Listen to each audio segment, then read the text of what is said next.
everyone. We continue with our series of Ask Bill Goldberg right here on OneWrestling.com. Welcome back, Mr. Goldberg. It's always good to be with you, Mr. Apter. Well, likewise, you know that. Mutual Admiration Society here for sure. Thank you very much. Anthony Durante, your question is up. Dear Bill Goldberg, what was the best time in WCW and WWE, and what was the worst time in WCW and WWE? I'd have to say the best time in WWE was obviously the match against Hogan. Okay. Not because I beat Hulk Actually, Hogan. WCW. Yeah, that's what I said. WCW. Yeah, I thought you said WWE. I said WCW. All right. Not because I beat Hogan. Not because I beat Scott Hall, and not because I won the belt that night. It was because I was in my backyard, where the Georgia Bulldog fans could watch me on, in my new endeavor. And to put the icing on top of the cake, I had about 20 of the current Atlanta Falcons save me at the end of the night.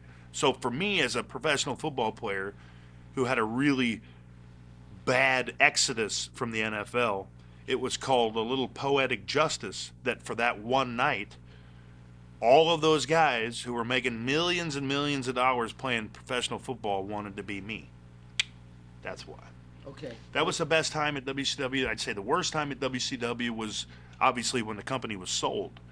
And for the record, I've said this before. If I would have known it was for $5 million, I would have bought it. Yeah. And yeah. the landscape would be totally different now. Sure. But the best times at WWE. I'd say the best time I ever had at WWE was before I got there. The worst time I had at WWE was every single day I was there until the day that I left. Actually, the worst time at WWE was the fact that it was probably WrestleMania. When you had two of the most dominating athletes in sport, period.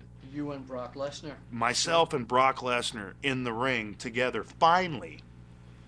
And it was all for naught because everybody knew we were leaving. It wasn't the main event. Yeah, I was there. I mean, the fans. It was moronic. The fans just totally disrespected the whole match. Yeah, but you know what? In hindsight, being 2020, I don't blame them to a point.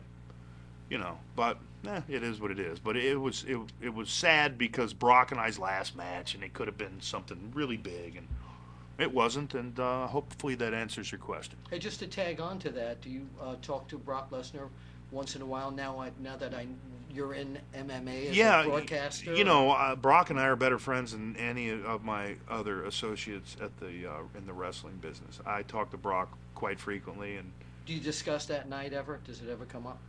We talked about it a couple weeks ago. Yeah? Yeah, we did. And, he's as pissed off about what happened as I was. Sure. And would he have liked to have had a great reception and a wonderful 20, 30-minute match? No question about it. Who wouldn't have? But that wasn't the way the cards fell that night, unfortunately. And I'm just glad he stayed in the ring because when I looked at him across the ring, he was on his way out. Yeah. He was gone. And, what do you do at that point? You just got to go out and do your thing and make the best of it. Like the hell with them. Got to make the best of it. So. Thank you very much for your question, and we'll be back with another question on another segment here on OneWrestling.com with Bill Goldberg.